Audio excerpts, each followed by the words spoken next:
while, only just a few months. Quarantine's been delaying a lot.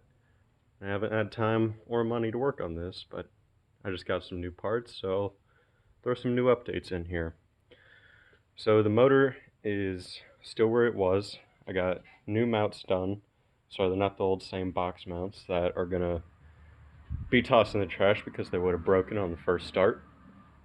Balancer pulley on because now it clears the tie rod, not the tie rod, the sway bar.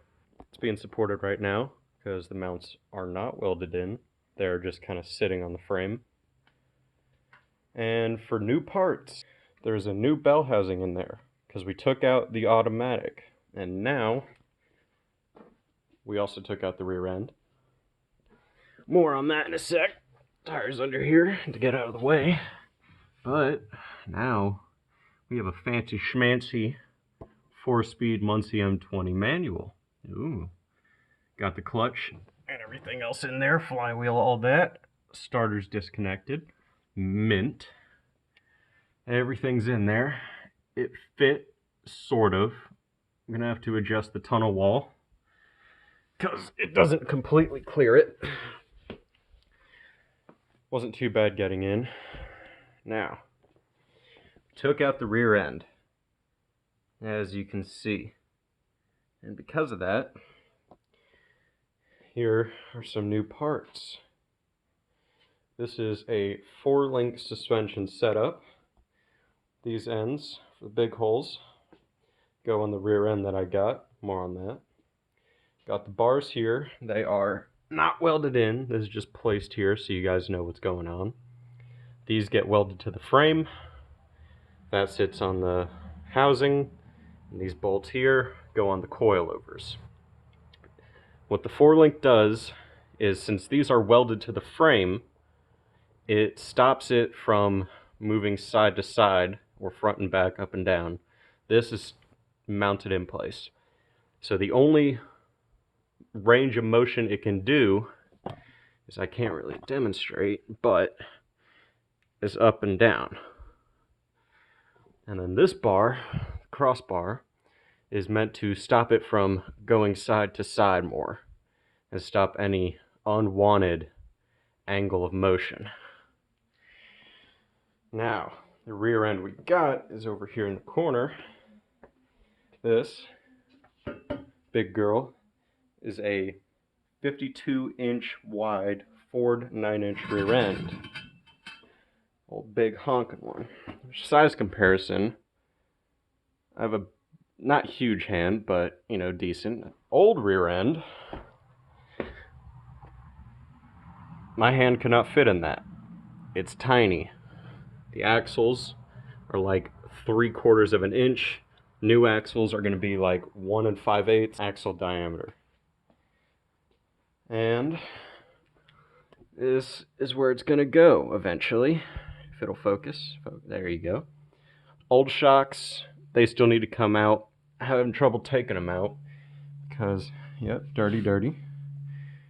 Well, we'll open up the door. Ow. Squeaky door. It's a mess. Because in here, all this paneling is, let's see, it's an 85. It's about almost 50 years old, so it cracks like a mother. So we'll need to very carefully take all that out. Now, the problems is the old mounts go here, right here. All the tie bars went right along here. The problem is, this is much more narrow. And for the old mounts, basically what I need to do is, I'm going from shock to shock. Because these have to be parallel perfectly, you know, no angle of variance in them. So, from the old shock to old shock, it's about 41.5. So we're about a 6-inch difference in width.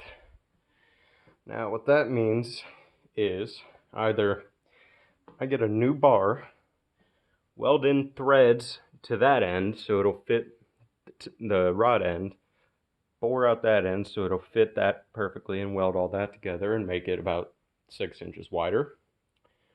Or I have to make new coilover mounts so I can actually fit it onto them.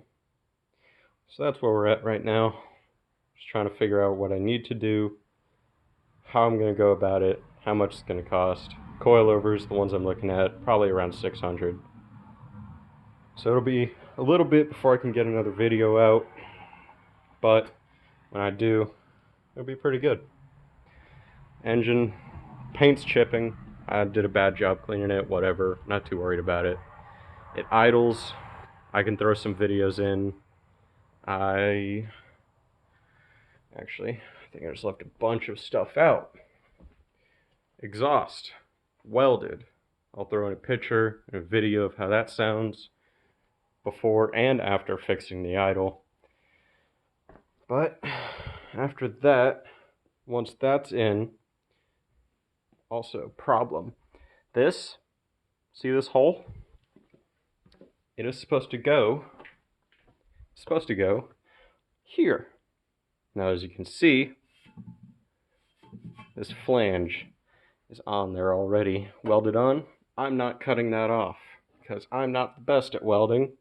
I know how to weld, it won't break, but it's not pretty like this. This is good, look at that. I can't weld that good. So what I'm gonna have to do is come in, cut that off, cut that, slide it in there, and then just weld this piece over it. It's sketchy, yes, but I am throwing a almost 300 horsepower, 300 torque engine into a 2,500 pound 50-year-old car. This whole thing is sketchy, so we'll just deal with it.